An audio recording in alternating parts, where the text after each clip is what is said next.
Let's declutter your Notion in 6 steps. Now, I've made well over 100 Notion tutorials at this point, and I get this email or this comment time and time again.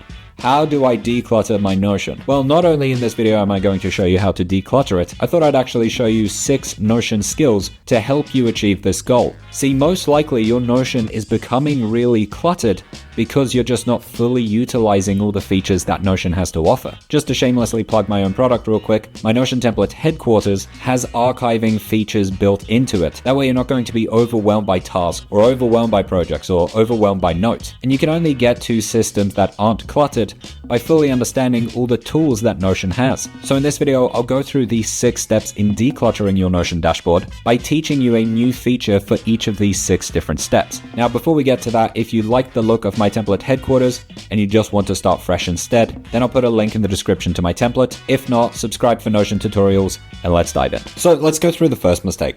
Now, there are typically 2 ways that people make this mistake. You've probably seen this kind of setup before, task 2, task 3, etc. People's dashboards look like this. This doesn't work. This here isn't information. It can't connect to anything. Now, the next level up from that is people using databases for their task list. And this is awesome. Well done if you're doing this. Task 1, task 2, task 3. But the mistake that I keep seeing here is people have a separate database for their calendar and their task list. So this database here is different to this one. But I'll let you in on a little secret. Your calendar is the same thing as your task list. Because isn't just an event the same thing as a task? If you have a meeting in your calendar, how is a meeting any different from a task?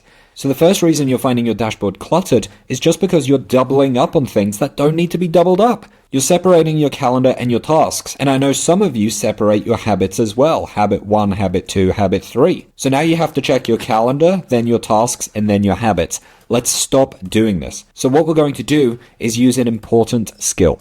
So here's what we're going to do instead. We'll add the property here of the date property.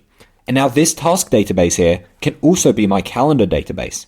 And to see that as a calendar, all I'll do is / calendar and click on calendar view. But this time, instead of clicking on new empty data source, instead I'll just search for my existing task database. And then I'll select that existing database. So now I can see this as a calendar. So if I add task 1 here with today's date and scroll up, I can now see task 1 here.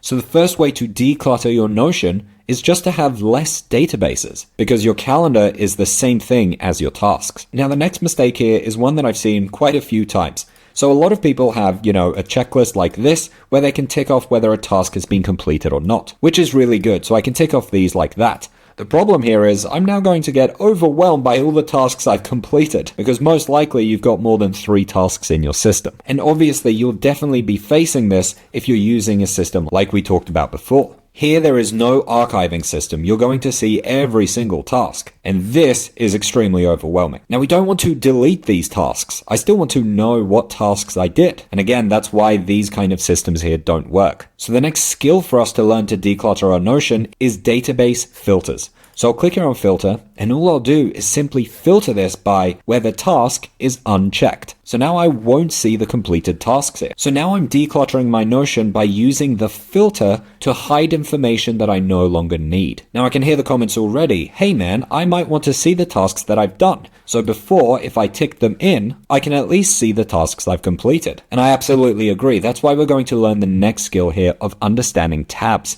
So what I'm going to do here is click on plus here next to the name of the database, and this will allow me to add a view. Now there are a lot of views here to choose from, but I'm going to make this simple and just view it as another table. So now I'm seeing the same information here. So what I'm going to do is rename this tab here, and this here will be do. This will be the tasks that I need to do. And then in this tab, what I'm going to do is rename this to be done. So I'll have my do and done. Now in this done tab here, I can see this task 3 here, which I haven't completed yet. That is because we have a filter applied to the do tab. So as you can see in this tab here, this filter icon here is blue.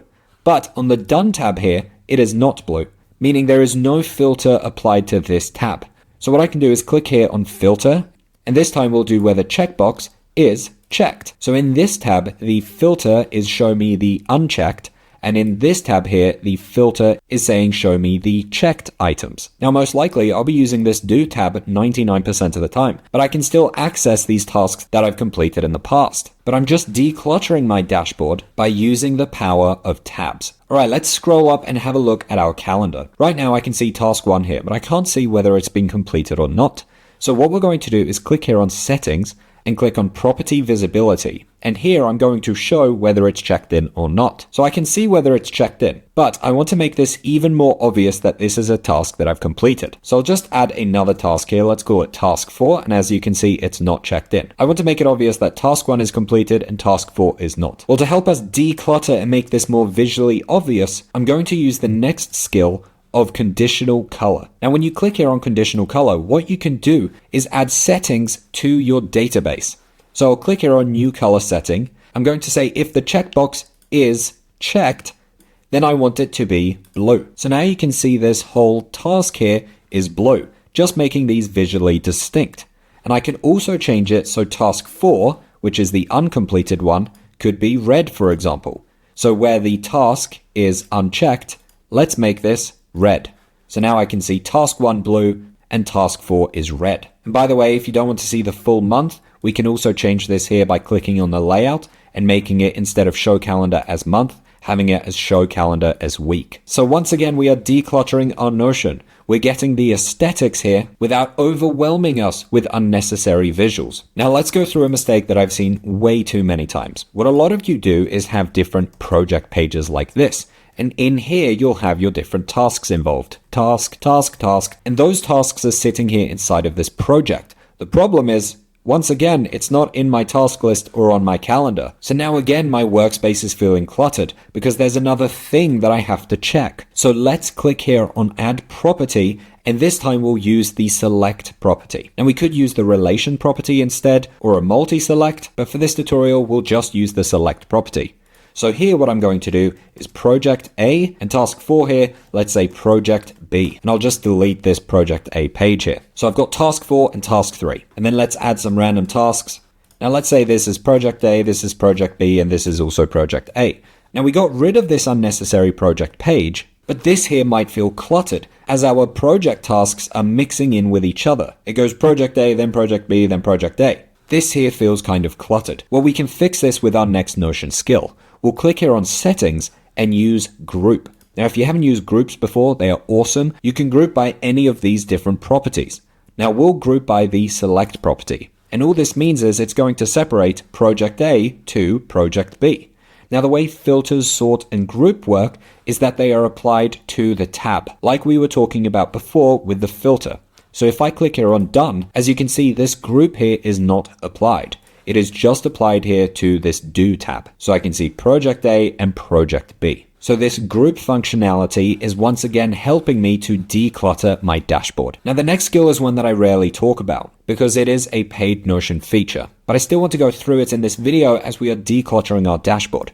So let's say there's something that we do every single week. Let's say for this random project here, we have a meeting and we have it on Tuesdays and we have it on Thursdays as well. And all of my meetings are to do with, let's say, project B. But what I can do is save time by using this feature here, automation. And the best way that I've found to use automations is to start using naming conventions.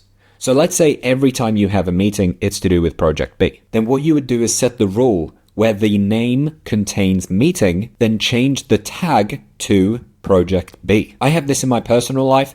Every time I have the word record in a task, then it knows to label that with my life bucket of business. Or every time that I use the word edit, once again, it knows to label that under the life bucket of business. Now, the best way to do this is after a while to go through all of your tasks and start picking up on patterns. What words are you seeing often? So right now I'm seeing the word meeting very often. So pick up on the types of tasks you're doing often and come up with a naming convention for them. That way you can use this last skill here of Notion automations. Thanks for watching. I hope you found this useful. If you just want to have an all-in-one Notion system, then check out Headquarters, which is my premium Notion template. You can click on this video here to see the full tour. Thanks so much for watching. I hope this helped.